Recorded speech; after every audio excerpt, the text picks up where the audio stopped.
स्वाध्यायः परमः। Doctor Baba Saheb Ambedkar open university.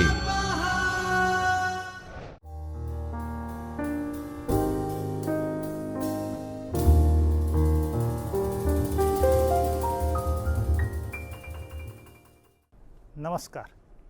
Doctor Baba Saheb Ambedkar open યુનિવર્સિટીના ચૈતન્ય સ્ટુડિયોમાં આપ સૌનું સ્વાગત છે.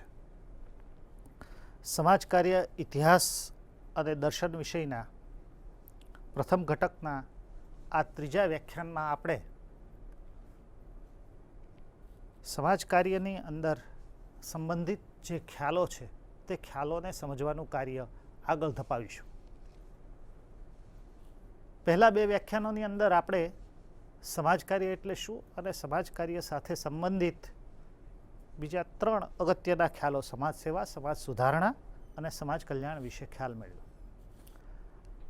આ યુનિટની અંદર, આ વ્યાખ્યાનની અંદર આપણે સામાજિક નીતિ, સામાજિક ક્રિયા, સામાજિક પ્રતિરક્ષા, સામાજિક શિક્ષણ અને સામાજિક કાયદાઓ આ ખ્યાલો વિશે ટૂંકી સમજ મેળવવાનો પ્રયત્ન કરશું. અને આ સમજના કારણે હું માનું છું કે આપણો સમાજ કાર્યનો ખ્યાલ છે એ વધારે બૃહદ બનશે. આપણે સમાજ કાર્ય એટલે શું તે સમજવું વધારે સરળ બનશે. સૌથી પહેલો ખ્યાલ સામાજિક નીતિ. સામાજિક નીતિ આપણે જોઈએ તો ભારત જ્યારે આઝાદ થયું ત્યારે આપણે ત્યાં પંચવર્ષીય યોજનાઓ ઘડવામાં આવી હતી અને આ પંચવર્ષીય યોજનાઓના સંદર્ભની અંદર કામ શરૂ થયું. આપણા વિકાસના કાર્યક્રમોનું મૂલ્યાંકન કરવા માટે આ સમય દરમિયાન બળવંતરાય મહેતાના અધ્યક્ષપણા નીચે એક કમિટી નીમવામાં આવી. આ કમિટીએ જે રિપોર્ટ આપ્યો એ રિપોર્ટની અંદર એવું કીધું હતું કે સામુદાયિક વિકાસ કાર્યક્રમ છે એ પૂર્ણપણે સફળ નથી થઈ શક્યો અથવા તો આપણે ઈચ્છીએ છીએ તેવી સફળતા નથી પડી. એની પાછળનું મૂળભૂત કારણ છે એ લોક ભાગીદારીનો અભાવ છે. એટલે આ વાત આપણને સ્પષ્ટતાપૂર્વક સમજાવે છે કે સામાજિક નીતિઓ તે વિકાસના માટે અત્યંત અગત્યની બાબત છે. સમાજ કાર્યની અંદર એનું એક આગવું સ્થાન છે. સામાજિક નીતિઓના સંદર્ભમાં આગળ સમજાવતા પ્રોફેસર MS ગોરે એવું જણાવે છે કે સામાજિક નીતિ એ સમુદાયના સામાજિક પાસાઓ સાથે નિસ્બત ધરાવે છે. સામાન્ય રીતે આપણે જોઈએ તો આરોગ્ય, શિક્ષણ, પુનઃસ્થાપન, સમાજ કલ્યાણની નીતિ, પછાત વર્ગો માટેની નીતિ, આ બધા પ્રકારની અનેક પ્રકારની નીતિઓ સાથે નીતિઓ છે એ સમાજની અંદર પ્રવર્તમાન હોય છે. આપણે કોઈ પણ દેશની નીતિ શું છે તે સમજવું હોય તો આપણે જોઈએ કે દેશની અંદર રાષ્ટ્રીય આવક છે એની વહેંચણી કેવી રીતે થાય છે, દેશની અંદર સામાજિક કાયદાઓ કેવા છે. આપણે જોઈએ કે લગ્ન અને છૂટાછેડાના કાયદાઓ કેવા છે, મહિલા અને બાળકોના સંદર્ભના કાયદાઓ કેવા છે, પછાત વર્ગો માટેના કેવા પ્રકારના કાર્યક્રમો ચાલી રહ્યા છે. આ બધું આપણે જોઈએ તો આપણને ખબર પડે કે સરકારની એટલે કે રાજ્યની સામાજિક નીતિઓ કેવા પ્રકારની છે. આજે સામાજિક નીતિઓ જે છે તે સામાજિક નીતિઓ મૂળભૂત રીતે સમાજ જીવન પર કોઈ વિઘાતક અસરો ન થાય અને સમાજનું જીવન છે એ ગુણવત્તાસભર બની રહે એના માટે થઈને સામાજિક નીતિઓ ઘડાતી હોય છે. આપણે આજના જ સંદર્ભમાં જોઈએ, આજે જ આપણા નીતિ આયોગે એવું જાહેર કર્યું છે કે આવનારી સરકાર જે છે તે કૃષિ, જળ અને પેયજળની નીતિ સૌથી પહેલાં નક્કી કરશે અને આવતા 100 દિવસોની અંદર એનો એક્શન પ્લાન આપશે.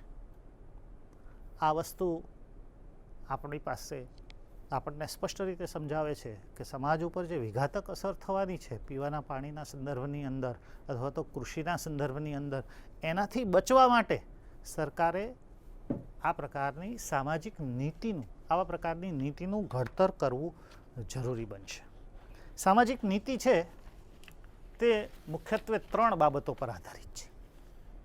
આ 3 બાબતો જે છે એ ભારતના પ્રખ્યાત સમાજ કાર્યકર અને ટાટા ઇન્સ્ટિટ્યૂટ ઓફ સોશિયલ સાયન્સના પૂર્વ નિયામક શ્રી MS ગોરેએ દર્શાવેલી છે. આ 3 બાબતોની અંદર ગોરે સાહેબ એવું કહે છે કે સામાજિક નીતિ છે એ માનવની સ્વતંત્રતા અને નાગરિક અધિકારો સાથે સંકળાયેલી છે. આપણે આ વાતને સાથે સાથે સમજતા જઈએ. માનવની સ્વતંત્રતા એટલે મારું પોતાનું સ્વાતંત્ર્ય, મારે કયો ધર્મ પાળવો છે એનો મને સ્વાતંત્ર્ય છે.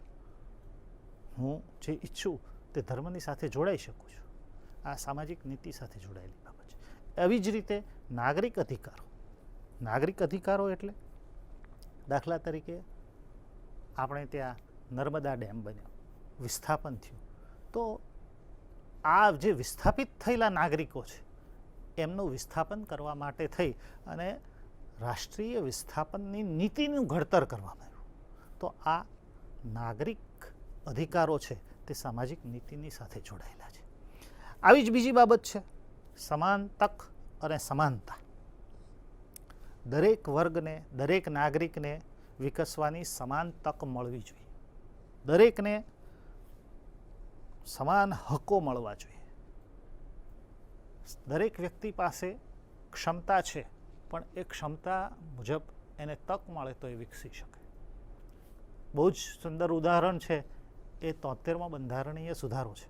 1993ની અંદર 73માં બંધારણીય સુધારાએ મહિલાઓને 33% અનામત આપ્યું અને આ 33% અનામત એ મહિલાઓને શાસનની અંદર, ભાગીદારીની અંદર સમાન તક આપવાનો એક બહુ મોટો અને અગત્યનો પ્રયત્ન હતો.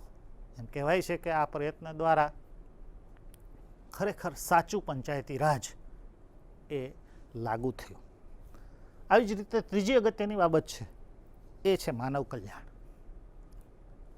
નીતિ સાથે જોડાયેલી આ ત્રીજી બાબત છે.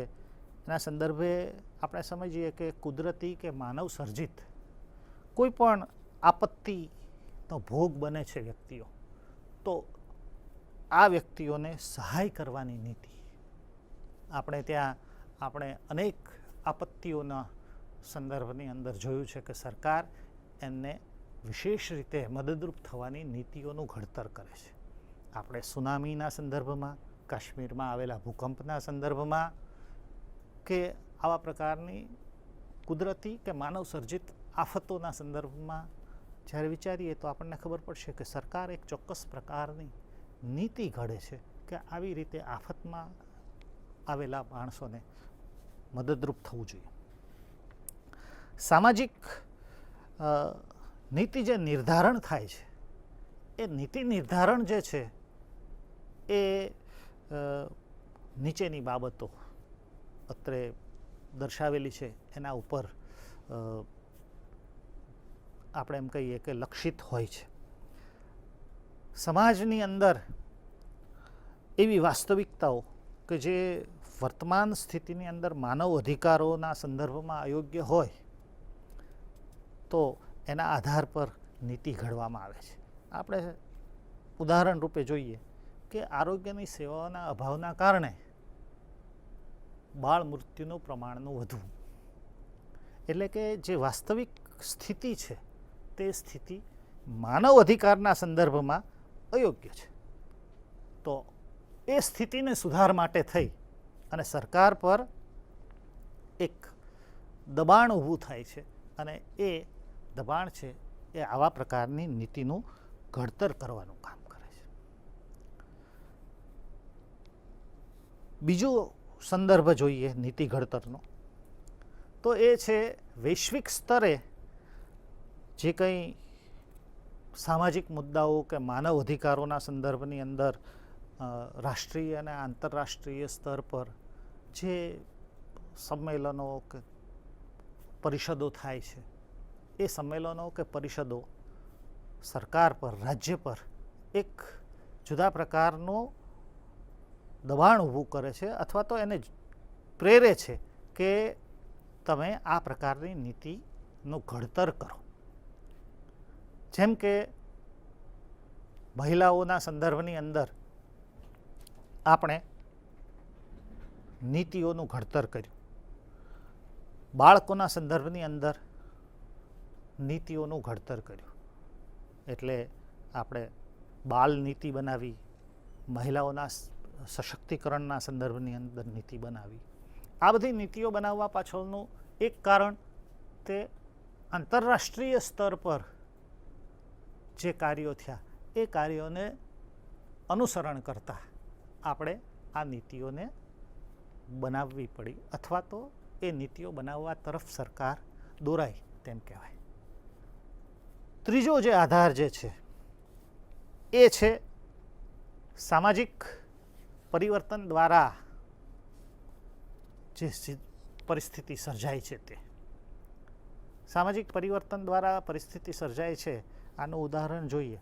દાખલા તરીકે આજે સમાજની અંદર જે મોલ કલ્ચર આવ્યું છે, આપણે જોઈએ છીએ કે બહુ મોટા મોટા મોલ આવી ગયા છે અને આ મોલના કારણે નાના દુકાનદારો જે છે, નાનો વ્યવસાય કરનારા લોકો છે, એમને હાસ્યામાં ધકેલી દીધા છે આ મોલ કલ્ચરે. તો આ જે નાના દુકાનદારો છે, આપણે જેને કહીએ સ્ટ્રીટ વેન્ડર્સ કહીએ છીએ, એ સ્ટ્રીટ વેન્ડર્સને બચાવવા માટે, એમને પ્રોટેક્ટ કરવા માટે એક નીતિ સરકારે ઘડવી પડે. તો આ ત્રીજો આધાર છે કે સમાજની અંદર જે પરિવર્તન આવે છે એ પરિવર્તનના આધાર પર લોકો સરકાર નીતિનું ઘડતર કરે છે. આ બધા સંદર્ભોના સંદર્ભ વિશે જે નીતિઓ ઘડાય છે એ નીતિઓ જે છે એ સામાજિક નીતિઓના સંદર્ભની અંદર આપણે જોઈએ તો ઘણા બધા કાર્યક્રમો અને યોજનાઓ અને બધું ઘડાય છે. આ કાર્યક્રમો અને યોજનાઓ જે નીતિઓના સંદર્ભમાં ઘડાય છે એ કાર્યક્રમોનું અમલીકરણ થાય છે એટલે નાગરિકોને પોતાના અધિકારો મળે છે અને સ્વતંત્રતા અને સમાનતાનો એ લોકો અનુભવ કરે છે. અને આ માટે સમાજ કાર્યની અંદર નાગરિકોને સ્વતંત્રતા અને સમાનતા અને અધિકારોનો અનુભવ કરાવવા માટે સામાજિક નીતિઓ એ અગત્યનો ભાગ ભજવે છે. સામાજિક નીતિઓ પછીનો બીજો જે ખ્યાલ છે તે ખ્યાલ છે એ છે સામાજિક ક્રિયા. સામાજિક ક્રિયા છે એ સમાજ કાર્યની એક સહાયક પદ્ધતિ છે. આપણે પ્રારંભના વર્ષોમાં જોઈએ તો સમાજ કાર્ય ની સાથે સામાજિક ક્રિયાને જોડવામાં આવી હતી, પણ સામાજિક ક્રિયાને છે એ સમાજ સુધારણાનું નામ આપવામાં આવ્યું હતું.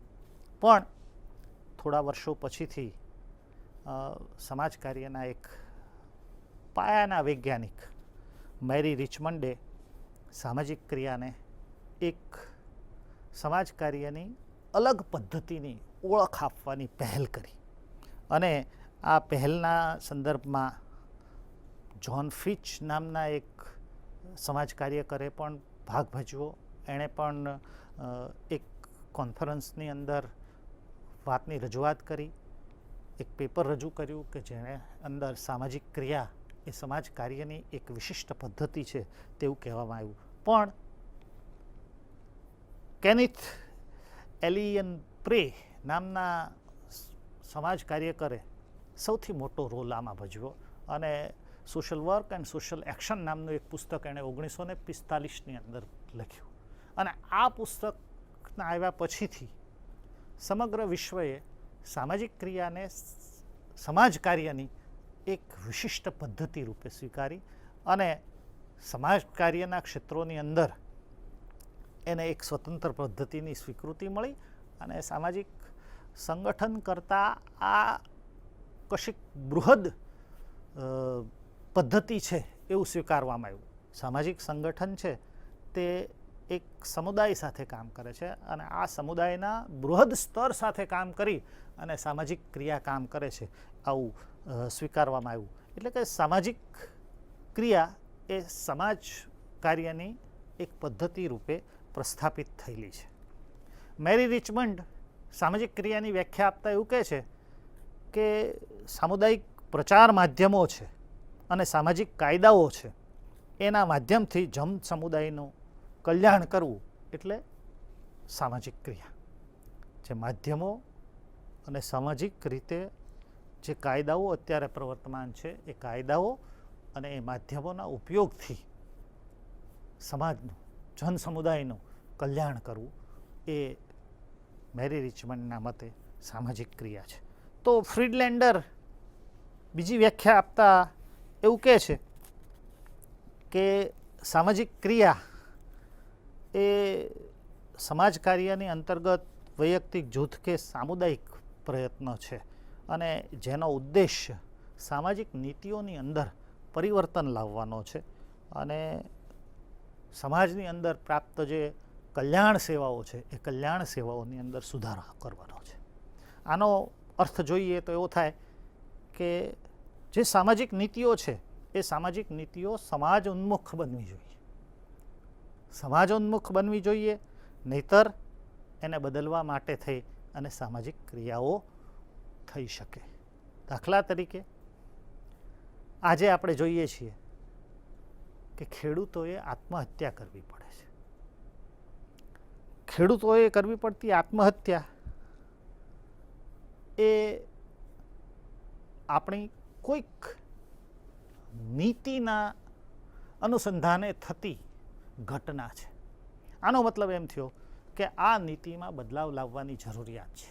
ફ્રીડલેન્ડર એવું કહે છે કે સામાજિક નીતિઓની અંદર બદલાવ લાવવા માટે સામાજિક ક્રિયાઓ થાય છે. એટલે કે ખેડૂતો પોતાની પરિસ્થિતિને બદલાવવા માટે જે આંદોલન સ્વરૂપે કાર્યક્રમો કરે તેને આપણે સામાજિક ક્રિયા કહી શકીએ. આ સામાજિક ક્રિયા જે છે તે સામાજિક ન્યાયની સાથે પણ જોડાયેલી છે અને આની સાથે સાથે સમાજ કલ્યાણની જે પ્રવર્તમાન સેવાઓ છે એની અંદર સુધારો પણ કરે છે અને ઈચ્છિત પરિવર્તન પણ લાવે છે. ઘણી વખત એવું બને છે કે આ સામાજિક ક્રિયાઓ છે એ નકારાત્મક પરિવર્તનને રોકે પણ છે અને સકારાત્મક પરિવર્તન લાવવાનો પ્રયત્ન કરે છે. આપણે એક ઉદાહરણ તરીકે જોઈએ, હાલમાં શરૂ થયેલું મી ટુ નામનું એક અભિયાન. આ અભિયાને સમાજની અંદર પ્રસ્થાપિત કર્યું. આપણે એવું કહેતા હતા કે સ્ત્રી એટલે એણે કોઈ વાતની રજૂઆત ન કરવી જોઈએ, શરમમાં રહેવું જોઈએ અને આ શરમનો પડદો છે એ તોડી અને પોતાને થયેલા અન્યાયની રજૂઆત કરવી, એ અન્યાયની સામે કાયદાકીય રીતે રક્ષણ મેળવવું એ નાગરિક તરીકે સ્ત્રીનો હક છે. પણ આ વસ્તુ એક સામાજિક ક્રિયા એટલે કે મી ટુ નામના એક આંદોલને વિશેષ વિકસાવી. તો સામાજિક ક્રિયા જે છે એ સામાજિક ક્રિયા આવી રીતે સમાજની અંદર અયોગ્ય બાબતો જે છે અથવા તો જે હકારાત્મક પરિવર્તનો છે એ હકારાત્મક પરિવર્તનો લાવવા માટે ઉપયોગી બને છે. સામાજિક ક્રિયાની અગત્યતા આપણે જોઈએ તો સામાજિક ક્રિયા એ આપણે જે કોઈ સમસ્યાઓ ફેસ કરી રહ્યા છે સમાજની અંદર એનું નિરાકરણ લાવવામાં સામાજિક ક્રિયા અગત્યનો ભાગ ભજવે છે. જે સમસ્યાઓ વ્યક્તિગત પણ હોઈ શકે, સામુદાયિક પણ હોઈ શકે, જૂથની પણ હોઈ શકે, આ બધા જ સમસ્યાઓની અંદર એનું સમાધાન કરવામાં આપણને સામાજિક ક્રિયા અગત્યની રીતે ઉપયોગી થઈ શકે એમ છે.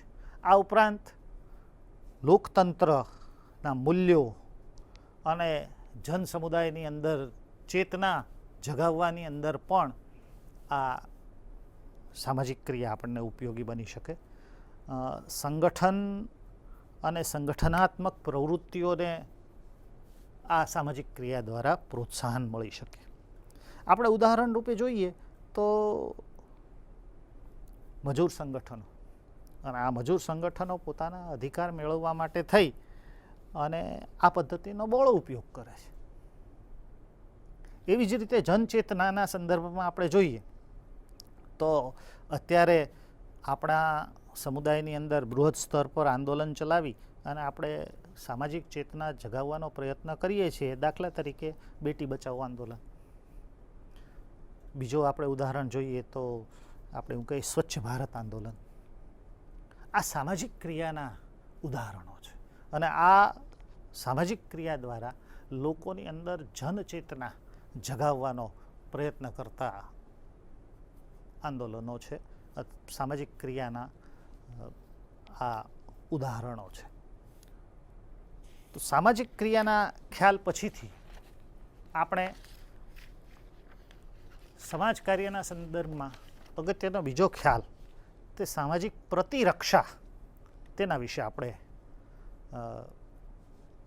વાત હવે કરીએ. સામાજિક પ્રતિરક્ષા. સામાજિક પ્રતિરક્ષા શબ્દ છે એ મૂળભૂત રીતે કાયદાના સંઘર્ષમાં આવેલા જે અપરાધીઓ કે વ્યક્તિઓ છે, કે જે અપરાધીઓ કે વ્યક્તિઓ છે એને પુનઃસ્થાપિત કરવા, સમાજની અંદર એમને ફરીથી એમનું સમાયોજન કરવું, એના માટે વપરાતો શબ્દ છે. આપણે જોઈએ છીએ કે સાંપ્રત સમયમાં અનેક પ્રકારની આવું વિચલિત વર્તન કરનારા વ્યક્તિઓ માટેની સેવાઓ આપણે ત્યાં અસ્તિત્વમાં છે. આવા વ્યવહાર એટલે કે આવા વિચલનના વ્યવહારો જે છે એની રોકથામ કરવી, એનો ઉપચાર કરવો અને એને સમાજમાં પ્રસ્થાપિત કરવા, એના માટે થઈ અને અનેક પ્રકારની સામાજિક પ્રતિરક્ષાની સેવાઓ સમાજમાં વિકસી રહી છે અને વિસ્તૃત આ ક્ષેત્ર છે એ ધીમે ધીમે વિસ્તરતું જાય છે. સામાજિક પ્રતિરક્ષાના સંદર્ભમાં એના ક્ષેત્રો આપણે જોઈએ તો ઘણા બધા વિશાળ દેખાય છે, જેમ કે બાળ અપરાધીઓ, કાયદાના સંઘર્ષમાં આવેલા તરુણો, અનૈતિક વ્યવહારમાં સપડાયેલી મહિલાઓ કે બાળાઓ, નિરાશ્રિતો, ભિક્ષુકો, આપણે જેને ડ્રગ એડિક્ટ્સ કહીએ છીએ એવા માદક દ્રવ્યોનું સેવન કરનારા વ્યક્તિઓ, આ બધા જ વ્યક્તિઓ જે છે એ વાતાવરણની સાથે સમાયોજન નથી કરી શક્યા અથવા તો કોઈક એવા કુસમાયોજનનો ભોગ બન્યા છે કે એ સમાજના મૂલ્યોથી વિપરીત એવા વ્યવહારો સાથે જોડાઈ ગયા છે. આ લોકોને સમાજને માન્ય વ્યવહારો સાથે જોડવા માટે જે સેવાઓ ઉપલબ્ધ કરવામાં આવે છે એ સેવાઓ છે એ સામાજિક પ્રતિરક્ષાની સેવાઓ છે. આવી પ્રતિરક્ષાની સેવાઓ આપણે પહેલાં જોયું તેમ ઉપચાર, સારવાર કે પુનઃવસનના સંદર્ભની અંદર ઘણી બધી બને છે અને આ સેવાઓના ઉદાહરણો આપણને ભારતના સંદર્ભમાં અનેક જોવા મળે છે. જેમ કે આપણે કહીએ કે જેલ સુધારણા કાર્યક્રમ. જેલની અંદર રહેતા કેદીઓ એ મનુષ્યો છે. કોઈક એવી ક્ષણે એણે કાયદાના સંઘર્ષમાં આવી અને એવો વ્યવહાર કર્યો છે, પણ એનાથી એ માનવ મટી જતો નથી. આ મૂળભૂત ભાવના જે છે, જેની પાછળ સમાજ કાર્યમાં આપણે પહેલા વ્યાખ્યાનની અંદર જોયું હતું એમ સમાજ કાર્યની અંદર વ્યક્તિની ગરિમા જાળવવી તે અગત્યનું છે. દરેક વ્યક્તિની પોતાની આગવી ગરિમા છે અને એ ગરિમાનું ખંડન ન થાય તે આપણે જોવું જોઈએ અને એના પાયા પર જ આપણે કહીએ તો અનેક પ્રકારના કાર્યક્રમો સામાજિક પ્રતિરક્ષાના જોડાયા, જેમ કે કિશોર ન્યાય અધિનિયમ, જ્યુવેનાઇલ જસ્ટિસ એક્ટ, જેની અંદર કાયદાના સંઘર્ષમાં આવેલા બાળકોને ગુનેગાર તરીકે નહીં પણ કાયદાના સંઘર્ષમાં આવેલા છે અને એ સુધરી શકે તેવી શક્યતા છે એમ માની અને એને સુધારવાનો પ્રયત્ન કરવામાં આવે છે. એવી જ રીતે આના વિશે આપણે બીજી બાબતો જોઈએ તો નારી સંરક્ષણ ગૃહો, ઓબ્ઝર્વેશન હોમ્સ, ભિક્ષુક ગૃહો, આવા બધા પ્રકારની સેવાઓ સરકાર દ્વારા આપવામાં આવે છે. આ બધી જ સેવાઓ જે છે તે સામાજિક પ્રતિરક્ષાની સેવાઓ છે. સામાજિક પ્રતિરક્ષા પછીથી આપણે સમાજ કાર્યની સાથે સંબંધિત બીજો અગત્યનો ખ્યાલ જોઈએ તો એ ખ્યાલ છે સામાજિક શિક્ષણ. સામાન્ય રીતે એવું કહેવાય છે કે ઔપચારિક અને અનૌપચારિક રીતે જ્ઞાનનું પ્રસરણ એટલે શિક્ષણ. અને આપણે શિક્ષણ છે એ સામાજિકીકરણ અથવા તો શીખવું આ બંનેના પર્યાય રૂપે પણ શિક્ષણનો ઉપયોગ કરીએ છીએ. જ્યારે આપણે શિક્ષણ એવું કહીએ છીએ ત્યારે શીખવું તે આજીવન પ્રક્રિયા છે. આપણે સમાજ કાર્યની અંદર એવું ઈચ્છવામાં આવે છે કે વ્યક્તિ પોતે સેવાર્થીના જ્ઞાન, વલણ અને કુશળતાની અંદર પરિવર્તન આવે અને વ્યક્તિ પોતે બદલાય. તો આના માટે થઈ અને શિક્ષણ એક મહત્ત્વનું સાધન છે. શિક્ષણ વ્યવસ્થાની અંદર આપણે જોઈએ તો ભારત સરકારે શિક્ષણ વ્યવસ્થાના સંદર્ભની અંદર માનવ સંસાધન વિકાસ મંત્રાલય એવું નામ આપી અને શિક્ષણનું મહત્ત્વ વધારી દીધું છે. અને 14 વર્ષથી ઉંમરની ઉપરના દરેક બાળકો જે છે એમના માટે મફત અને ફરજિયાત શિક્ષણ ભારતની અંદર બનાવ્યું છે. શિક્ષણ છે એ ઘણા બધા વિકાસના કામોની અંદર ઉપયોગી બને છે.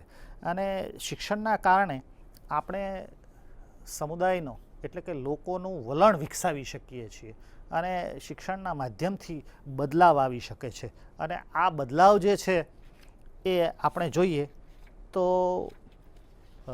સંભવી શકે છે. જેમ કે આજે આપણે વંચિતોના સંદર્ભની અંદર અનેક એવી સક્ષમ વ્યૂહરચનાઓ બનાવી છે કે જે વ્યૂહરચનાઓ શિક્ષણના આધારે આપણે લાગુ પાડી શકીએ છીએ. આ જ રીતે સમાજ કાર્યના સંબંધિત ખ્યાલની અંદર એક ખ્યાલ છે તે છે સામાજિક કાયદાઓ. કાયદાઓ છે એ મનુષ્યના વર્તનને સીમિત કરવા માટે જરૂરી છે. અને સામાજિક કાયદાઓ છે એ સમાજની અંદર આપણે સામાજિક વર્તનો જે કરીએ છીએ તે સામાજિક વર્તનોને નિયંત્રિત કરવા માટે અથવા તો ચોક્કસ પ્રકારના સામાજિક વર્તનો કરવા માટે લોકોને પ્રેરિત કરવા માટે સામાજિક કાયદાઓ છે એ અત્યંત જરૂરી છે. આપણે સમાજ વિજ્ઞાનની અંદર કાયદાઓને એક સામાજિક સંસ્થા રૂપે જોઈએ છીએ. અને આપણે એવું સમાજ વિજ્ઞાનની અંદર એવું માનવામાં આવે છે કે સમાજ અને કાયદાઓની વચ્ચેની નિસ્બત છે એ આપણે સમજવી જોઈએ. સમાજ કાર્ય કરે, કાયદાઓ કેવી રીતે ઉત્પન્ન થાય છે, કાયદાઓ કઈ પરિસ્થિતિની અંદર વિકસે છે એ સમજવું જોઈએ. તો સામાજિક કાયદાઓનો ઉપયોગ આપણે વધારે સારી રીતે કરી શકીએ. મૂળભૂત રીતે ભારતે સમાજ કલ્યાણનો અભિગમ અપનાવ્યો છે અને આ અભિગમની અંતર્ગત દરેક ભારતીય છે તે સમાન છે અને સર્વોપરી છે તે ભારતનું બંધારણ છે. સમાજ કાર્ય સામાજિક ન્યાયને પુરસ્કર્તા છે અને સામાજિક કાયદાઓ એ સમાજ કાર્ય માટે ખૂબ અગત્યનો ખ્યાલ છે. કારણ કે સમાજ કાર્યનું એક ક્ષેત્ર છે તે એડવોકસીનું છે. એડવોકસી એટલે કે જે નિર્બળો છે તેના માટે થઈ અને વંચિતો છે તેમને માટે થઈ અને ન્યાય અપાવવા માટેનો પ્રયત્ન. સામાજિક કાયદાઓની મદદથી સમાજ કાર્યકર આવા પ્રકારના ન્યાય અપાવવાનું કામ કરી શકે છે. આપણે જોઈએ તો ભારતની અંદર નિઃશુલ્ક રીતે મફત કાનૂની સહાય અપાવવાનું કામ એ સમાજ કાર્યકરોનું એક અગત્યનું ક્ષેત્ર છે. એવી જ રીતે પેરાલીગલ વર્કર્સ દ્વારા સામાજિક કાનૂનીકરણ એટલે કે સામાજિક કાનૂનો છે એ સમાજની અંદર પ્રસરાવવાનું અને કાનૂનનો દરેક વ્યક્તિને કાનૂનથી રક્ષણ મળે અને એને જરૂરિયાત હોય ત્યાં એ કાનૂન દ્વારા રક્ષણ મેળવી શકે આવી પ્રકારની પરિસ્થિતિ ઊભું કરવાનું કામ એ સમાજ કાર્યનું છે. ગુજરાતની અંદર જોઈએ તો સામાજિક ન્યાય કેન્દ્ર નામની એક સંસ્થા છે જે પેરાલીગલ વર્કર્સ દ્વારા આવા પ્રકારનું ઘણું મોટું કામ કરે છે. સમાજ કાર્યના સંદર્ભમાં આ બધા જે ખ્યાલો આપણે જોયા તે સમાજ કાર્યની આપણી સમજને વિકસાવે છે અને આ સમજના વિકાસથી આપણે સમાજ કાર્યને વધારે સારી રીતે સમજી શકીએ છીએ. સમાજ કાર્યના પ્રથમ ઘટકના ત્રીજા વ્યાખ્યાનમાં આપણે સમાજ કાર્યના બધા જ ખ્યાલો અને સમાજ કાર્યની પ્રાથમિક સમજો મેળવવાનું કાર્ય આપણે પૂર્ણ કર્યું છે. આભાર. स्वाध्यायः